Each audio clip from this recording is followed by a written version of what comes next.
Hello प्यारे बच्चों, कैसे हो? I hope all you are doing your study in a very plan manner. आप अपनी स्टडी को बहुत अच्छे से कर रहे होंगे। आज हम देखते हैं कि पहले प्रीवियस लेक्चर में हमने क्या पढ़ा था। तो प्रीवियस लेक्चर में हमने introduction about C plus plus पढ़ा था, उसके फंक्शंस पढ़े थे, डेटा टाइप्स पढ़े थे और ऑपरेटर्स पढ़े थे, ऑपरेंड्स पढ़े थे, कांस्टेंट एंड वेरिएबल्स पढ़े थे। तो उसके बाद हमने उसके सॉल्यूशन, एक्सरसाइज के सॉल्यूशन किए थे। बहुत अच्छे से मैंने एक्सरसाइज के सॉल्यूशन बोर्ड पे करवाए थे। आप लोग को नोट्स और वो जो सॉल्यूशंस हैं अपनी क्लास वर्क कॉपी में करने हैं नीट एंड क्लीन। मैं कभी भी उसे चेक कर सकता हूँ, कभी भी उसे स्कूल में मंगवा सकता हूँ, ठीक है।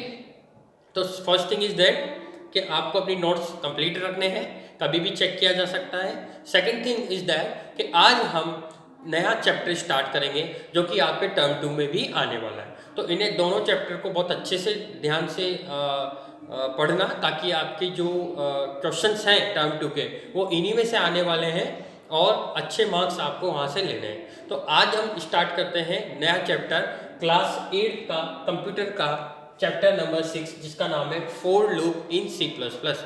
अभी तक हमने सी प्लस प्लस का इंट्रोडक्शन देखा, कॉन्स्टेंट वेरिएबल सीखे, डेटा टाइप्स देखे, ऑपरेटर्स देखे, ऑपरेंड्स देखे एंड एक्सप्रेशंस देखी।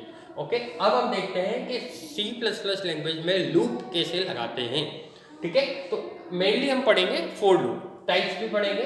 तो आज का जो टॉपिक है वो है इंट्रोडक्शन कि व्हाट लूप क्या होते हैं सी प्लस प्लस में, और टाइप्स ऑफ लूप, और लूप के कितने टाइप्स होते हैं। तो let's start with the introduction. तो इंट्रोडक्शन में देखते हैं what is loop in C plus plus.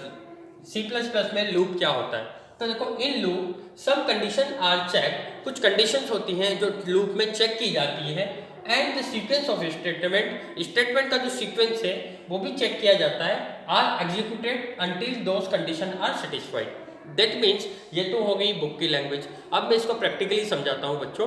देखो क्या होता है, फॉर लूप में बेसिकली सी प्लस प्लस में क्या होता है, कुछ कंडीशंस डाल दी जाती है। जैसे मैंने डाल दिया कि इस क्लास में 50 बच्चे हैं और 34वें बच्चे तक आपको चेक करना है, उसके बाद नहीं करना। तो ऐसा एक प्रोग्राम बनाया। तो वो प्रोग्राम क्या करेगा, उसमें मुझे फॉर लूप लगाना है और मैं क्या करूँगा 1 2 3 4 5 6 7 8 9 10 तक उसकी डिटेल चेक करेगा प्रोग्राम। और कब तक करेगा, टिल 34 तक। तो इसका मतलब देखो, in loop some condition are check. मैंने कंडीशन क्या लगाई थी, इस 50 स्टूडेंट है 34 तक चेक करना है, कंडीशन लगा दी। और sequence of statement are executed, तो वो स्टेटमेंट सीक्वेंस कब तक एग्जीक्यूटेड होता रहेगा, 34th स्टूडेंट तक एग्जीक्यूट होगा, until those condition are satisfy. जब तक कि वो 34 वाली कंडीशन सेटिस्फाई नहीं हो जाती तब तक वो लूप चलेगा। मतलब लूप 34 और 35 टाइम्स चलेगा, ठीक है। एक बार वो रिटर्न भी होगा, तो 35 टाइम्स लूप चलेगा। ओके, तो this is the practical example और ये लूप की डेफिनेशन है। तो लूप क्या होता है, कुछ कंडीशन डाल दो प्रोग्राम में और वो कब तक एग्जीक्यूट होते जाए, जब तक कि वो कंडीशन जो है सेटिस्फाई नहीं हो जाए। ओके, तो it is known as the loop. Okay, इस तरह के लूप्स होते हैं। Now come on the second point is, क्या आएंगे, नॉर्मल लैंग्वेज में हम देखते हैं कि लूप के टाइप क्या होते हैं। ओके, तो अच्छा, इसके पहले मैं एक बार और देख लेता हूँ कि सी प्लस प्लस क्या होती है। लास्ट लेक्चर में पढ़ के आए, हाई लेवल प्रोग्रामिंग लैंग्वेज होती है। इसे थर्ड जनरेशन लैंग्वेज कहते हैं, ऑब्जेक्ट ओरिएंटेड लैंग्वेज भी कहते हैं। तो इसमें लूप बहुत इंपॉर्टेंट रोल प्ले करते हैं। Now come on types of loop, loop के टाइप। तो there are 3 types of loop. हमारे पास 3 तरह के लूप होते हैं। First is for loop, second जो होता है उसे कहते हैं व्हाइल लूप, और थर्ड इज डू, जिसको लिखने का तरीका भी ऐसा ही है, डू व्हाइल लूप। ओके, तो these are 3 loops in our C plus plus जो आज हमें सिलेबस में पढ़ने। तो सबसे ज़्यादा हम पढ़ेंगे फोर लूप में, व्हाइल और डू व्हाइल लूप को थोड़ा सा लिमिटेड पढ़ेंगे क्योंकि हमारे सिलेबस में फोर लूप है। चैप्टर का नाम भी देखो, for loop in C plus plus. तो चैप्टर का नाम ही फोर लूप है, तो हम फोर लूप के बारे में ज़्यादा स्टडी करेंगे, ठीक है। पर मैं आपको यहाँ बता देता हूँ लूप कितने तरह के होते हैं। होते तो और भी तरह के, पर हम हमारे कोर्स में है four while do while loop. Okay okay, now come on the next topic. अब हम आगे इस पर पढ़ते हैं टाइप्स में। तो हमारा आज का जो पहला लूप है उसका नाम है फोर लूप। इसे ही हम पूरे चैप्टर में पढ़ेंगे और व्हाइल और डू व्हाइल लूप को हम क्या है ओवरव्यू देखेंगे क्योंकि लगभग वो इससे मिलता जुलता है। ओके, तो now for loop. Okay, for loop क्या होता है? फोर लूप क्या होता है बच्चों? In C++ mainly for loop क्या होता है? It is used to execute a set of statement a certain number of times. मतलब क्या होता है फोर लूप में? कुछ स्टेटमेंट होते हैं, कुछ सेट ऑफ स्टेटमेंट होते हैं, वो एग्जीक्यूट होते हैं जब तक कि कंडीशन सेटिस्फाई नहीं होती, अ सर्टेन नंबर ऑफ टाइम्स। कब तक? कुछ लिमिटेड नंबर ऑफ टाइम तक। वो लिमिटेड नंबर क्या है?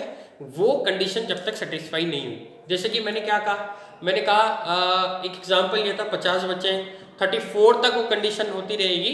कितने टाइम्स? 34 times, means 35 time. एक बार खुद लूप भी अपने आप में एग्जीक्यूट करेगा तो 35 टाइम्स वो कंडीशन रिपीट होगी। ठीक है, कब तक होगी? जब तक 34th स्टूडेंट नहीं आ जाएगा। ठीक है, तो फॉर लूप क्या होता है?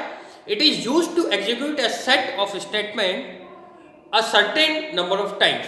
ये सेट ऑफ स्टेटमेंट होता है जो कुछ नंबर ऑफ टाइम तक चलता है। और कुछ नंबर ऑफ टाइम क्या होते हैं?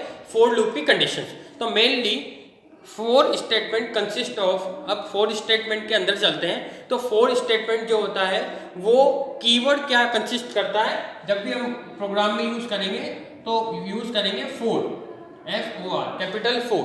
ठीक है, इसे हम यूज करेंगे प्रोग्राम में। जब भी हम प्रोग्राम पढ़ेंगे तो हम वहां पर अगर मुझे फोर लूप लगाना है तो मुझे फोर लगाना पड़ेगा। हम पूरा नहीं लिखेंगे, फोर लूप। केवल क्या कीवर्ड यूज करेंगे? तो it is the keyword to use the for loop, FOR, all are in capital.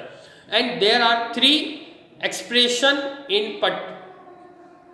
इस for loop में 3 expressions हैं जो कि parentheses में होती है, separated by semicolon।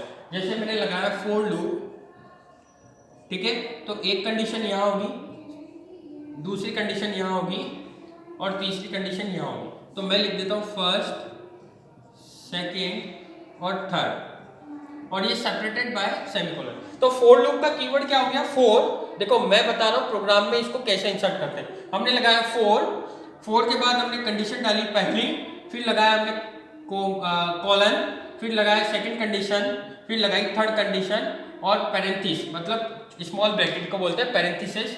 तो ये लिखने का तरीका है। It is the way how to write the for loop in the program. तो इसके 3 पार्ट होते हैं, फर्स्ट, सेकेंड एंड थर्ड। इस पार्ट को कहते हैं इनिशियलाइजेशन।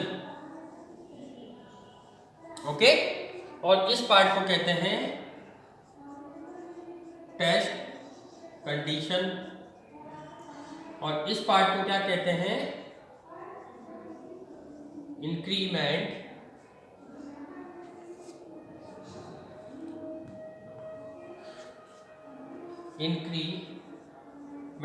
और डिक्रीमेंट। ओके, कैसे यूज करते हैं? इनिशियलाइजेशन, टेस्ट कंडीशन, इंक्रीमेंट और डिक्रीमेंट। ये 3 पार्ट होते हैं फोर लूप में। फोर कीवर्ड होता है, इट इज द कीवर्ड, पूरा मैं डिस्क्राइब कर देता हूं। ये है आपका पैरेंथेसिस और ये है आपकी फर्स्ट, सेकंड, थर्ड कंडीशंस। ठीक है, ओके, तो ब्रैकेट बोल सकते हैं, पैरेंथेसिस बोल सकते हैं। तो फोर लूप लगाने का तरीका है फोर, पैरेंथेसिस में 3 कंडीशन डालेंगे जो कि सेमीकोलन से होगी। कंडीशन नहीं बोल करके स्टेटमेंट देख सकते हैं, इनिशियलाइजेशन, टेस्ट कंडीशन, इंक्रीमेंट और डिक्रीमेंट। तो नेक्स्ट लेक्चर में हम पढ़ेंगे कि इनिशियलाइजेशन क्या होता है, टेस्ट कंडीशन क्या होता है, इंक्रीमेंट और डिक्रीमेंट क्या होता है। तो आज के इस चैप्टर में हमने कवर किया एक नया चैप्टर जो क्लास 6 का है, जो आपके टर्म में आने वाला है, टर्म 2 जिसे बोलते हैं PT2, इसमें आने वाला है। तो आज हमने पढ़ा इंट्रोडक्शन के लूप्स क्या होते हैं।